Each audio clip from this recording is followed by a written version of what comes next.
Hi అండి, welcome to healthy gardening 17. ఈరోజైతే కొన్ని టమాటా మొక్కలు నాటుకుందామని మట్టిని అయితే కలుపుకుంటున్నాను. ఇది కొత్త మట్టి కాదండి, పాత మట్టియే.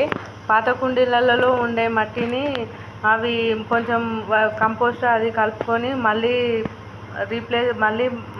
టమాటా నారు అయితే పెట్టుకుందామని కలుపుకుంటున్నాను. ఇందులో కొంచెం వర్మీ కంపోస్ట్ అయితే కలుపుతున్నానండి. ఇంతకుముందు నేను ఆల్రెడీ కోకోపీట్ వర్మీ కంపోస్ట్ అయితే కలిపి పెట్టాను, అందుకే మట్టి లూజ్గా చాలా బాగుంది. కానీ మళ్ళీ టమాటాలు మొక్కలు హెల్తీగా పెరగాలంటే కొంచెము వర్మీ కంపోస్ట్ కలుపుదామని అయితే నేను కలుపుతున్నాను.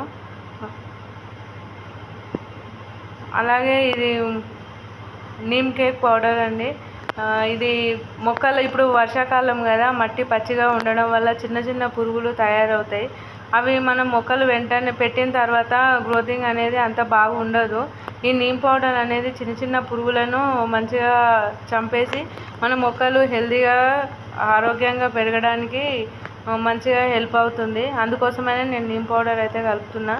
ఇది ఎప్సమ్ సాల్ట్ కొంచెం కలిపితే కొంచెం గ్రోతింగ్ అనేది బాగుంటుందని చెప్పేసి నేను కొంచెమే ఎప్సమ్ సాల్ట్ అయితే యాడ్ చేస్తున్నా. ఇది మళ్ళీ మొక్కలు కొంచెం ఎదిగిన తర్వాత మళ్ళీ కాయలు పిందెలు స్టార్ట్ అయ్యేటప్పుడు మళ్ళీ కొంచెం లైట్గా మొక్కకి ఒక స్పూన్ అంతా ఇస్తాను అనమాట. అందుకోసమని నేను ఇప్పుడైతే కొంచెమే కలుపుకున్నాను. ఇది బోన్ మీల్ పౌడర్, ఈ బోన్ మీల్ పౌడర్ కూడా కొంచెం యాడ్ చేస్తున్నాను. ఇవైతే నేను మీషో నుండి ఆర్డర్ చేసుకొని అయితే తీసుకున్నానండి.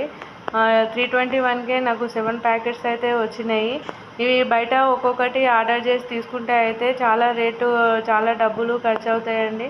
కానీ రీజనబుల్ రేట్తో అయితే నాకు 7 ఐటమ్స్ అయితే నేను తీసుకున్నాను. తీసుకొని నేను మట్టిలో అంతా మిక్సీ చేసి కలుపుకొని కొన్ని టమాటా ముక్కలు అయితే పెట్టుకోవాలని చూస్తున్నానండి. ఈ మట్టి చూడండి ఎంత లూజ్గా, చాలా బాగుందండి. ఇట్లాంటి మట్టిలో మనం ఏ మొక్కలు నాటినా కానీ గ్రోతింగ్ అనేది చాలా బాగా వస్తాయి. మంచిగా మొక్కలు తొందరగా ఎదుగుతాయండి. నేను ఇవి మళ్ళీ ప్లాంటింగ్ చేసేటప్పుడు నేను మళ్ళీ చూపిస్తూ మరొక వీడియోతో అయితే నేను మళ్ళీ కలుస్తానండి. Please subscribe my channel. Okay అండి, బాయ్.